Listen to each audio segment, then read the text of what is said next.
That's Mike. News at 9. ये है let's mike more than radio और आप सुन रहे हैं न्यूज एट 9 और समाचारों के साथ मैं महेश सिंह। ईरान बनाम इजराइल अमेरिका टकराव का आज 78वां दिन है। मध्य पूर्व में तनाव के बीच लेबनान और इजराइल ने अमेरिकी मध्यस्थता में मौजूदा सीजफायर 45 दिन और बढ़ाने पर सहमति जताई है। हालांकि इजरायली हमलों में लेबनान में कई लोगों की मौत हुई है, जिसमें मेडिकल स्टाफ भी शामिल है। ईरान के विदेश मंत्री अब्बास अरागची ने भारत से तेहरान लौटने पर कहा है कि अमेरिका बातचीत जारी रखने को तैयार है और हम चीन की मदद का स्वागत करेंगे। उधर राष्ट्रपति ट्रंप ने चीन के साथ बैठक के बाद कहा कि दोनों देश ईरान को परमाणु हथियार नहीं बनाने देंगे और स्टेट ऑफ हॉर्मुज खुला रखने पर राजी हैं। ईरान ने हर्मुज में अधिक जहाजों को गुजरने की अनुमति दी है, लेकिन अमेरिका पर आर्थिक युद्ध का आरोप लगाते हुए चेतावनी दी है। ईरान ने भारत के साथ संबंधों को भी अच्छा और मजबूत बताया है। क्षेत्र में कूटनीतिक गतिविधियां तेज हैं, लेकिन सीजफायर के बावजूद स्थानीय स्तर पर हिंसा जारी है। भारत हिंद महासागर में अपना सबसे महत्वाकांक्षी सामरिक प्रोजेक्ट आगे बढ़ा रहा है। ग्रेट निकोबार द्वीप पर बन रहे मेगा प्रोजेक्ट में international transshipment port, dual use airport और नई टाउनशिप का विकास हो रहा है। मलक्का स्टेट से महज 166 किलोमीटर दूर यह जगह दुनिया के सबसे व्यस्त समुद्री मार्ग के पास है। चीन की लगभग 80% ऊर्जा आपूर्ति इसी स्टेट से गुजरती है। भारत का यह हब न सिर्फ व्यापारिक केंद्र बनेगा बल्कि क्षेत्र में निगरानी और सामरिक नियंत्रण भी बढ़ाएगा, जिसे चीन की स्टिंग ऑफ पल्स रणनीति का जवाब माना जा रहा है। Andaman Nicobar tri service command पहले से ही सक्रिय है और यह प्रोजेक्ट उसे और मजबूत करेगा।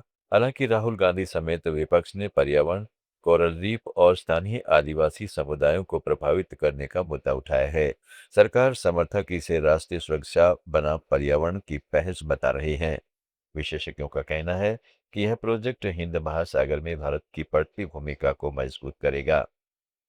बांग्लादेश ने अपने सिविल सेवकों के प्रशिक्षण के लिए भारत में मसूरी के लाल बहादुर शास्त्री राष्ट्रीय प्रशासन अकादमी के बजाय पाकिस्तान में लाहौर की सिविल सर्विसेज अकादमी को चुना है। प्रधानमंत्री तारिक रहमान के नेतृत्व वाली नई सरकार के तहत पहली बार 12 बांग्लादेशी अधिकारी 4 से 21 मई तक लाहौर में प्रशिक्षण ले रहे हैं, जिसका पूरा खर्च पाकिस्तान सरकार उठा रही है। पिछले एक दशक में शेख हसीना सरकार के दौरान भारत और बांग्लादेश के बीच कई समझौतों के तहत करीब 2500 बांग्लादेशी अधिकारी भारत में प्रशिक्षित हुए थे। विशेषज्ञों का कहना है कि शेख हसीना के सत्ता के बाहर होने के बाद ढाका अब अपनी विदेश नीति में रणनीतिक संतुलन बना रहा है और पाकिस्तान व चीन के साथ संबंध मजबूत कर रहा है, जबकि भारत के साथ भी संवाद के रास्ते खुले रखे हैं। यह बदलाव दक्षिणी एशिया में बदलते शक्ति संतुलन का संकेत माना जा रहा है। बांग्लादेश से ही एक और खबर, जहां जमात ए इस्लामी से जुड़ी महिलाओं की एक बैठक की तस्वीरें सोशल मीडिया पर वायरल हो रही हैं, जिसमें पाकिस्तान जमात ए इस्लामी की एक नेता के साथ करीब 4 घंटे तक चर्चा हुई।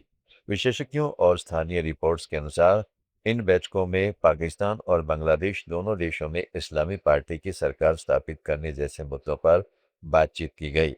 इसी दौरान रूस के लेनिनग्राद क्षेत्र के एक पोल्ट्री फार्म में बांग्लादेशी और उज़्बेक कामगारों के बीच हिंसक झड़प हो गई। एक बांग्लादेशी व्यक्ति ने कथित तौर पर उज़्बेक सहकर्मी को चूम लिया, जिससे विवाद हुआ। इस झड़प में 60 से ज्यादा लोग शामिल हुए, करीब 20 घायल हुए और कई की हालत गंभीर बताई जा रही है। ये घटना शेख हसीना सरकार के बाद बांग्लादेश में बढ़ती कट्टरपंथी गतिविधियों और क्षेत्रीय तनाव को लेकर चिंता बढ़ा रही है। श्रीलंका सरकार ने विदेशी मुद्रा भंडार की रक्षा और आयात नियंत्रित करने के लिए सभी आयातित वाहनों पर मौजूदा कस्टम ड्यूटी पर 50% सरचार्ज लगाने का फैसला किया है, जो आज से तुरंत प्रभावी हो गया है और 3 महीने तक चलेगा। समाचारों में फिलहाल इतना ही। जुड़े रहें लेट्स माइक के साथ।